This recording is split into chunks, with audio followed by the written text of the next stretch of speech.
It's Wednesday night after a long day, and the last thing you want to do is cook dinner from scratch. But you still want a satisfying, tasty meal without the guilt? Enter your freezer's sidekick, Cauliflower. From thin and crispy cauliflower crust pizzas to all-natural white meat chicken tenders and more, Cauliflower is gluten-free always, satisfies every craving, and is ready in minutes.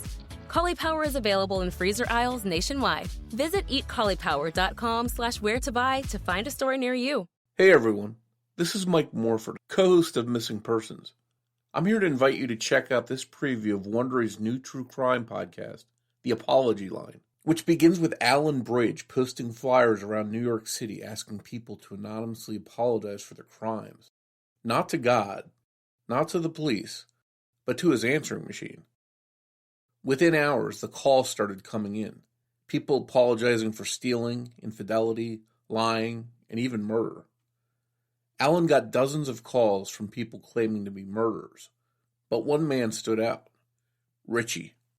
He was deliberate, measured, and his calls would leave thousands wondering if he really was the serial killer he claimed to be. That is, until Richie offered to provide proof of his crimes. I'm about to play you a preview of The Apology Line, but while you're listening, make sure to subscribe on Apple Podcasts, or you can listen early and ad-free by joining Wondery Plus in the Wondery app. Wondery. Feel the story. I hope you enjoy this preview, and we'll see you back here real soon. The following contains descriptions of violence, including sexual violence, and may not be suitable for all listeners. Please be advised.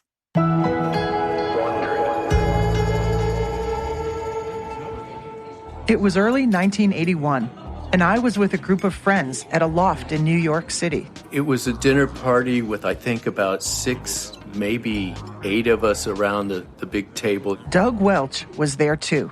Through the huge windows, we could see the lights of the Empire State Building. Rosary candles flickered on a curved bookcase that separated the living room from the bedroom. These gatherings always went late. We were all artists, so we talked about our work, politics, and how we were surviving in the city. The host was a man named Alan. Toward the end of the dinner, as it was wrapping up, Alan just sort of casually said, would anyone like to hear the latest that came in today from Apology?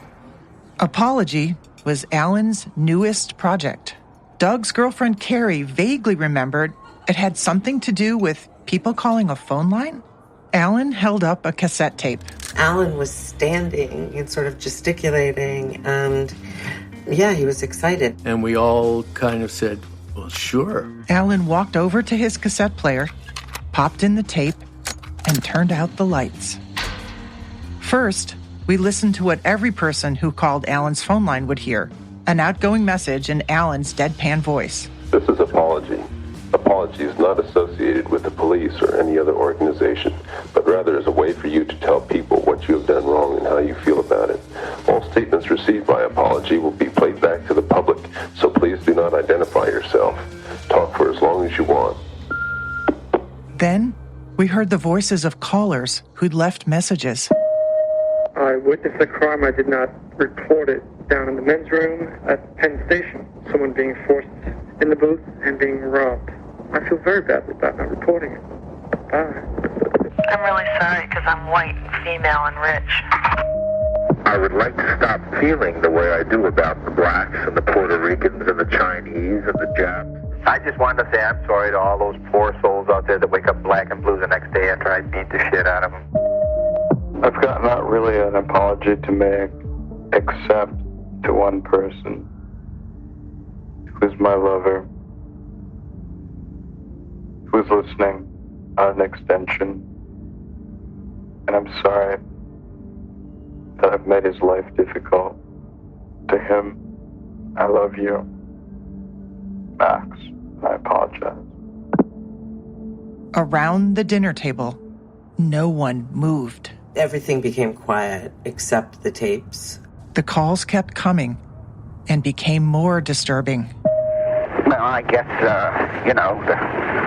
to the 15 or 20 people that I've stolen money from and mugged and robbed and frightened, I'm sorry. I'm sorry.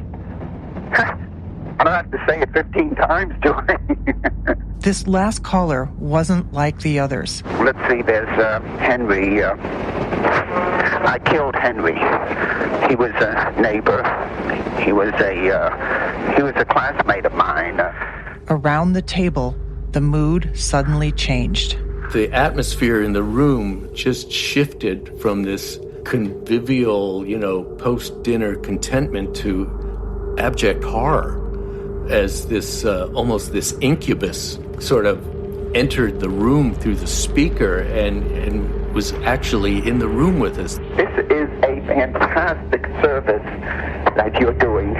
It was a very tortured, yet dangerous-sounding person. The world would be full of people like me if we just knew that all we had to do was just say, I'm sorry, and everything is all right. Hearing that voice and watching that light just blinking red, and kind of wanting it to stop. Alan got up and turned the lights back on. He looked around, waiting for a response. I just remember us all looking over our empty wine glasses at each other with our jaws hanging open. No one could say a thing. I think we all just silently put on our coats and we just sort of filed out quietly and said, thank you very much. Doug and Carrie were quiet on the walk to the subway. Once we were on the train, I just remember looking at all these faces and wondering, is that sicko who was just confessing everything to us? It wasn't something you listen to and then just move on. I couldn't move on either. Alan's art project was starting to take on a life of its own, and it would eventually take over his life. And mine.